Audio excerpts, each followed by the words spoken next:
Our Majority Leader, Dave Reed, our Appropriations Chair, Bill Adolph, and our Whip, Brian Cutler, have all been involved in the negotiations. Today was a very important legislative occasion, and at this time, I'd like to turn the microphone over to our Majority Leader, Dave Reed, followed by our Appropriations Chair, Bill Adolph. Dave. Thank you very much, Mike, and I'll keep my remarks very brief. I think today, although the outcome was fairly predictable, was an important step forward because now we've chosen a path.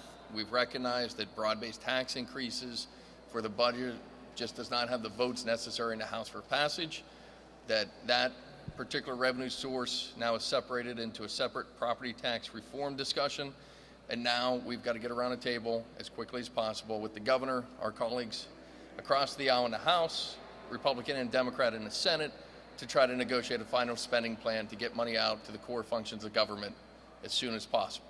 We've already reached out to our colleagues in the House Democratic leadership and to the governor's office to try to find the appropriate times to meet with them as soon as possible to begin those negotiations. Hopefully that will happen sooner rather than later, and we can bring this budget impasse now almost on its 100th day to an end. With that, I'll conclude my remarks, and I'll introduce Chairman Bill Adolph. Thank you, Dave. I'm not going to repeat everything that was said over the last 4 hours out there, but I think it was an opportunity to make public what was put on the table by the governor, which was a increase in PIT, which represented about 95% of the tax proposal. And I'm happy for that. From that standpoint, at least now that should be written, what we voted on. And the severance tax issue was debated, talked about, pros and cons and so forth, but it was 5% of the tax proposal.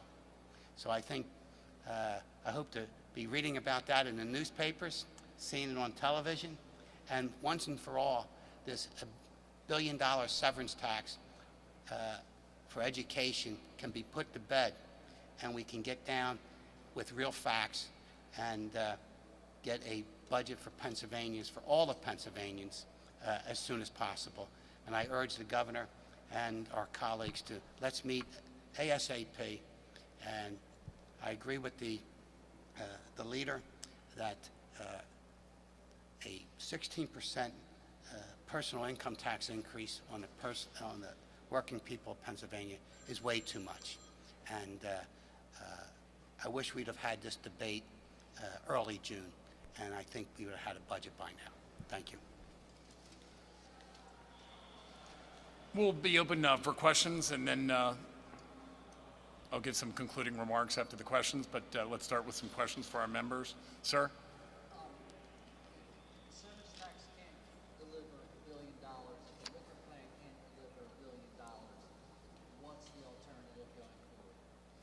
Well, first of all, I think the point continued to get made. The structural deficit is driven most significantly and really by one big elephant in the room. It's the increased contributions to the public pension systems.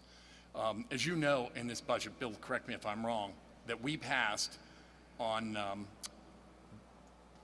or about June 30th, within our constitutional deadline. In that budget, we increased the contributions to the public pension systems by $2.6 billion to $3.2 billion, an increase of $600 million.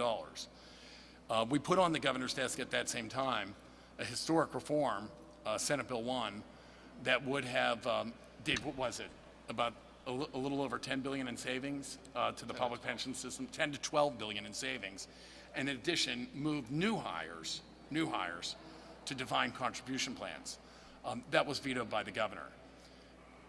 The fact of the matter is, and I thought a number of our speakers, including the leader and the appropriations chair, continued to make the point. If you are serious about the structural deficit, you have to address the pension systems going forward. I heard a lot of reference to gambling options today.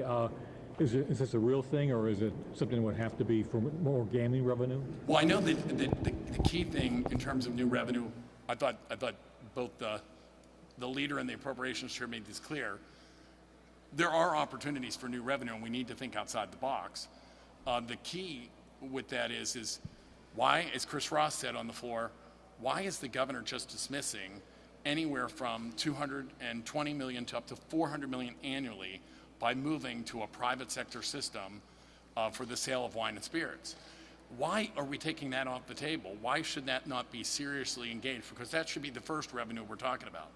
And I do know that the leader and the appropriations chair have both, along with John Payne, is our gaming oversight chair.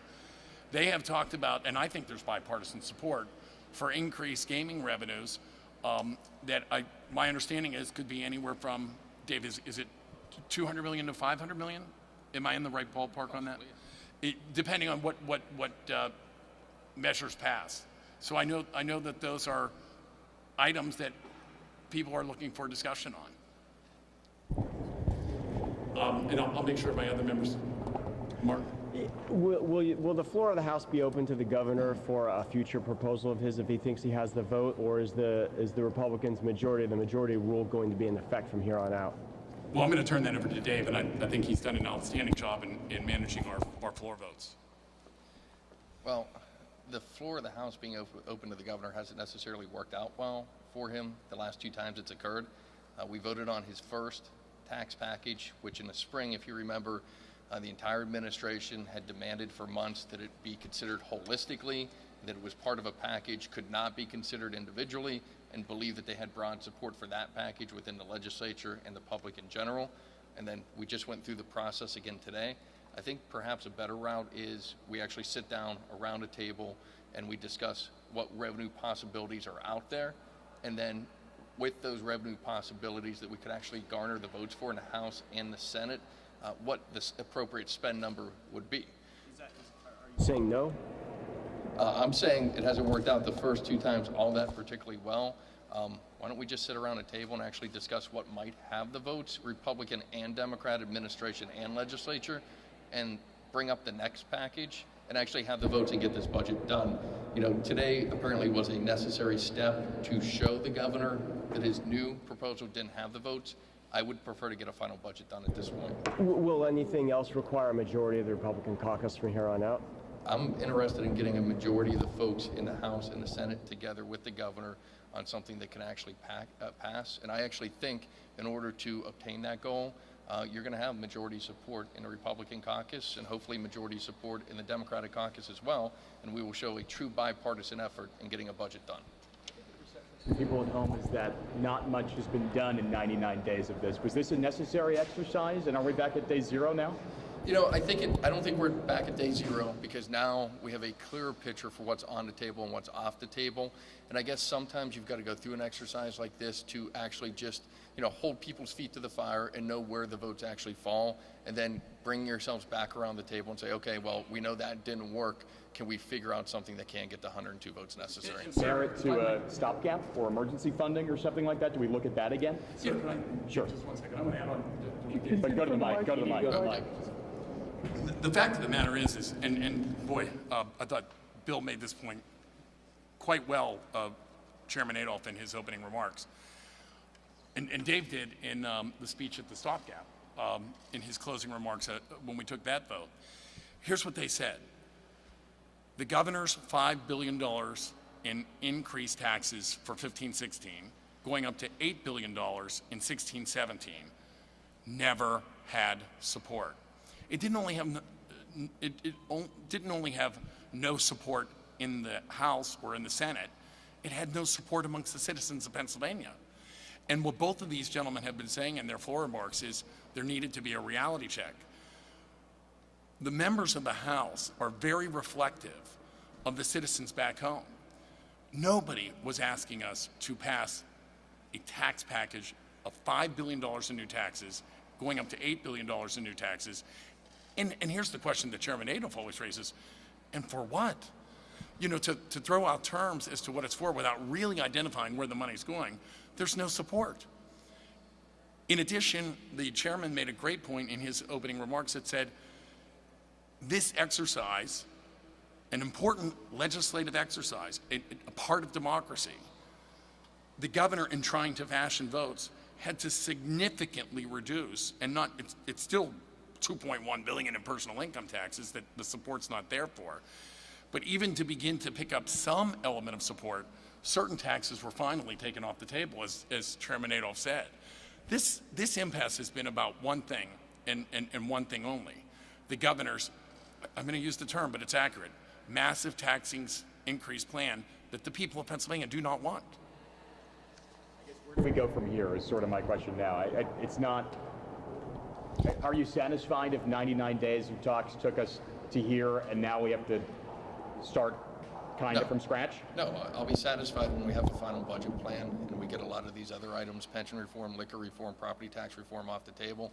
That's why we've already reached out to the administration, already reached out to the leadership on the Democratic side of the House, and already reached out to the Senate to be in those discussions in earnest, because the goal today, was not to just defeat the governor's tax package, because look, I think there are folks who believe that tax package was going to pass. The administration took this challenge very seriously, believed they had the support. Obviously, that's not the case. The goal is to get a final budget done, and we need to do that soon. What specifically? One last question, please. Go right ahead. Thank you. What specifically is our House Republican leaders going to do to advance budget negotiations? I think once broad-based tax increases are off the table, the window of the spend number closes fairly quickly, and then you can look at the potential revenue sources inside and outside the box that can help you achieve that spend number. And then, I actually think pension reform, we're fairly close. We can get to a resolution on. I would hope, because we have significant revenue from liquor proposals, we can get to a resolution on that. Maybe property tax reform is just a little bit more difficult, but, given that we're already sitting here in October, I think that should be part of the discussion as well. So I think when you bring the spend number closer together, it really alleviates some of the differences on some of the other decisions that need to be made. Governor's office that they agree that this is a put up or give up moment? Well, I think they made it fairly clear through the news media over the last week that they believed, they had support, they took the challenge seriously, and we're going to press hard right up until the end. And, look, I saw them calling members to the governor's office while we were debating the bill on the floor. So I don't think it was a fruitless effort from anybody's vantage point. Sometimes you've got to have these sort of showdowns where you see where the votes fall. And today we found out where the votes fall. I have one clarifying question. Do you interpret this vote today then to be taking both income, sales, and severance tax off the table, or just the broad-based taxes? Well, our perspective is that this is about loss of jobs. The governor's punitive approach has resulted in Chevron reducing its jobs by 40%, Consol by reducing its workforce by 25%, Shell is 180 jobs are leaving Pennsylvania. 180 jobs are leaving Pennsylvania and going to Houston. The fact of the matter is the punitive approach to the growth of natural gas has resulted in the loss of family-sustaining jobs. And the governor lost a number of votes on the Democratic side today from people who understand that specifically. We have an opportunity to grow jobs in the Commonwealth of Pennsylvania. One of the ways we could have done it is by continuing what we're doing with Range Resources, taking the gas with the liquids attached, with the pipeline that was reversed, over to Marcus Hook, near where Chairman Adolph is from. Those refineries are sitting there, much of it brownfield space. We are finally getting an opportunity to grow jobs in manufacturing our petrochemical by the fact that we're recognizing the importance of the development of natural gas. The fact is this governor has wanted a de facto moratorium on the development of natural gas. He's been promoting solar and wind and is not interested in the family-sustaining jobs and all the people that service the industry. He, in fact, has been the reason that we continue to lose jobs all across Pennsylvania. With that, we're going to close up. Thank you very, very much. Thank you.